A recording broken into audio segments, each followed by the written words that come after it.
Assalamualaikum warahmatullahi wabarakatuh.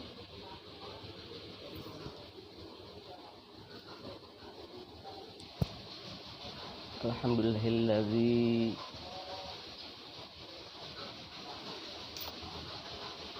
ja'alana fi hadal yaum. Wassalatu wassalamu ala sayyidina Muhammadin sayyidil anam, Muhammad ibn Abdullah wa ala alihi wa ashabihi wa man tabi'a hudahu ila yaumil qiyamah.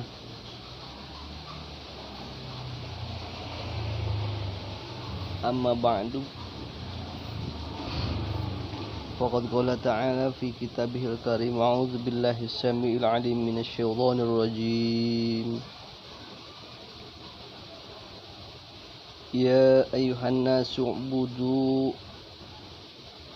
rabbakumul ladzi khalaqakum walladzina min qablikum la'allakum tattaqun. Al-ayah, sadaqallahul azim.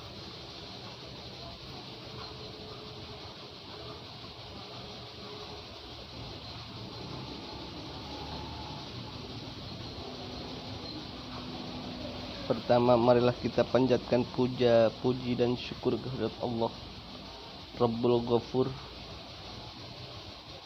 dan yang mana pada kesempatan kali ini kita senantiasa diberikan nikmat sehat panjang umur, sehingga alhamdulillah kita dapat beraktivitas seperti biasanya. Tak lupa pula selawat beserta salam mari kita curah limpahkan ke hariban alam, yakni junjungan kita Nabi besar Muhammad sallallahu alaihi wasallam. Tak luput pula kepada keluarganya, sahabatnya, tabi'in tabi'atnya, sampailah kepada kita semuanya selaku umatnya. Mudah-mudahan kita mendapat syafaat baginda Rasulullah sallallahu alaihi wasallam di yaumil qiyamah. Pada kesempatan siang hari ini, sedikit saya akan mengupas tentang ayat Allah di dalam Al-Quran tadi yang berbunyi ya ayyuhan nasu budu. Mari kita kupas. Berupa panggilan dari Allah Subhanahu wa ta'ala, kalimatnya ya ayyuhan nasu. Nasu itu manusia.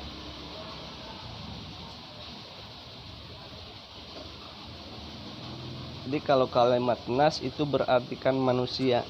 Nah, dengan kategori nas di situ berarti Allah menyuruh ibadah atau memanggil kepada seluruh jajaran manusia yang bernapas atau masih hidup di alam dunia. Baik itu manusia dari kalangan apapun, dari kalangan ustadz, kiai, santri, pejabat, presiden, orang-orang buraung, pejudi, pemabuk, pezina, bisa dikategorikan jablay, atau wanita kupu-kupu malam, pemabuk, morfinis, pemakai, semuanya itu kumpul dalam kategori nas, manusia. Nah, oleh karena itu di situ panggilan Allah itu kepada seluruh manusia. Kenapa Allah panggil ya ayuhan nasu ubudu? Sembahlah atau beribadahlah kepada Rabbakumul ladzi khalaqakum, kepada Allah yang telah menciptakan kalian semua.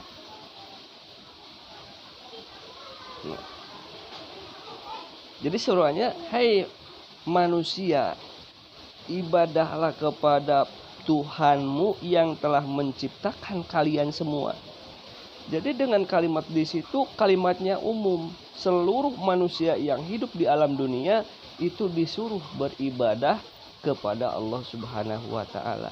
Bil khusus di zaman sekarang, yaitu umat Rasulullah Shallallahu alaihi wasallam, perintahnya adalah sholat yang 5 waktu. Itu rukun Islam. Syahadat, sholat, puasa, zakat, dan haji ke Baitullah. Puasa di bulan Ramadan. Sholat sehari semalam 5 waktu. Zakat kalau kita mampu. Naik haji kalau kita mampu. Nah, jadi di situ andai kata ada bertanya, salahkah apabila ada seorang pencuri atau seorang rampok, seorang begal yang konon katanya dia melaksanakan sholat yang 5 waktu? Atau andai kata ada yang bertanya, masa sih kok cewek-cewek malam, jablay, lonte dan sebagainya, masa dia melaksanakan sholat? Salah nggak sih kalau dia melaksanakan sholat? Secara panggilan Allah tadi, ya ayuhan nasu, nggak ada salah sama sekali. Justru mereka, para pencuri, para begal, para rampok, para jablay yang masih meluangkan waktunya untuk melaksanakan sholat. Nah, secara panggilan tadi dia masih merasa seorang hamba, dia masih merasa seorang manusia yang mendapat perintah dari Tuhannya, yaitu untuk beribadah kepadanya. Adapun urusan diterima dan enggaknya hanyalah Allah yang tahu. Yang pasti dia telah menunaikan perintah Allah tadi. U'budu rabbakumul ladzi khalaqakum ya ayuhan nasu budu rabbakumul ladzi khalaqakum. Jadi silakan saja. Bagi siapa aja, jangan sungkan-sungkan atau jangan punya pemikiran, waduh saya mau orang kayak gini, mau sholat pun gimana, takutnya inilah itulah. Jangan. Ketika ada segelintir orang dari kalangan pencuri, pemabok atau pezina atau jablay dan sebagainya, dia melaksanakan sholat, itu tandanya di dalam hatinya masih ada kasarnya iman, walaupun sebesar butiran debu. Gak apa-apa. Adapun masalah diterima atau enggaknya, itu urusan Allah. Nah, minimal jadi kita sebagai manusia yang diseru oleh Allah, yang terpanggil atau yang dipanggil oleh Allah suruh beribadah kepada Allah, minimal kita absen sehari semalam 5 waktu, subuh, zuhur, asar, maghrib dan isya. Nah, andai kan kita mampu ranting-rantingnya, kita laksanakan sholat sunnah-sunnahnya, dari mulai sunnah rawatibnya, sunat tasbihnya, witirnya, tahajudnya, duhanya dan sebagainya, itu kalau mampu. Minimal kita absen setiap hari 5 kali. Fungsinya apa? Ya secara manusiawi lah. Ketika kita kerja di perusahaan, kalau kita rajin absen, ya minimal kita dikenal oleh perusahaan, oleh yang punya perusahaan. Begitupun kita sama Allah Subhanahu wa taala, andaikan tiap hari kita absen, ya masa sih Allah tidak mengenal kita? Kalau Allah udah mengenal kita, wah, ini seorang hamba, walaupun seperti apapun dia tetap rajin absen tiap waktu, maka timbul rasa Rahman, timbul rasa Rahimnya Allah. Seperti halnya pepatah atau peribahasa, tak kenal maka tak sayang maka tak cinta. Begitupun Allah. Ketika kita meminta atau berdoa kepada Allah, sedangkan Allah tidak mengenal kita, logikanya masa kita mau dikasih? Tapi ketika Allah mengenal kita, kita meminta, ya secara otomatis dengan rahman rahimnya Allah timbul rasa rahim.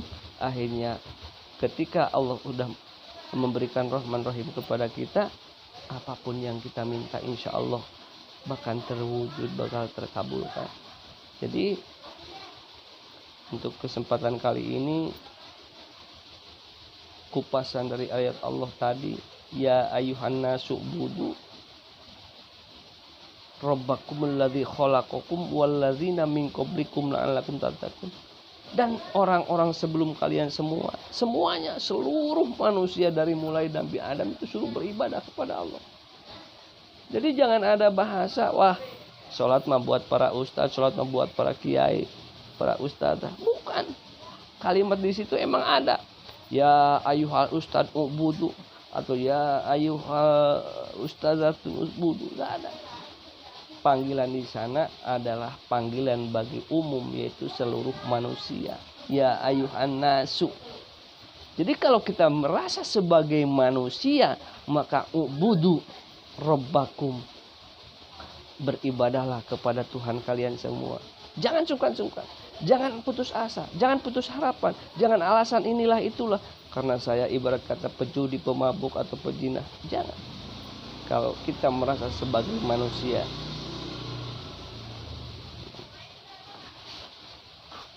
kenapa? Karena panggilan tadi bukanlah dikhususkan kepada sepihak, tapi menyeluruh. Ayuhan nasu, seluruh manusia. Mudah-mudahan kupas dari ayat tadi ada hikmah dan manfaatnya, bukan diri saya pribadi, untuk saya diri pribadi, khususnya umumnya buat kalian semua. Minimal absenlah memperkenalkan diri kepada Allah lewat sholat 5 waktu. Jangan ada peribahasa, waduh saya mah orang kayak gini, orang kotor inilah itulah. Gak apa-apa. Jablay sholat gak apa-apa, pencuri sholat gak apa-apa, bekal sholat gak apa-apa, penjahat sholat gak apa-apa. Justru ketika ada seorang penjahat, ketika ada seorang jablay yang melaksanakan sholat, nah di dalam hatinya dia masih ingat sama Purwadaksi bahwa dirinya itu adalah seorang manusia, yang mana manusia diperuntukkan untuk beribadah kepada Tuhannya. Masih ada segelintir iman di dalam hatinya.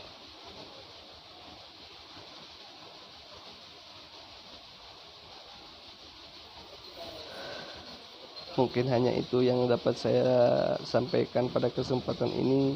Mudah-mudahan dapat merevisi diri saya sendiri atau memperbaiki diri saya sendiri, umumnya bisa memperbaiki atau mengingatkan pada kalian semua. Sekian dulu dari saya. Wallahul muwaffiq ila aqwamit thoriq. Wassalamualaikum warahmatullahi wabarakatuh.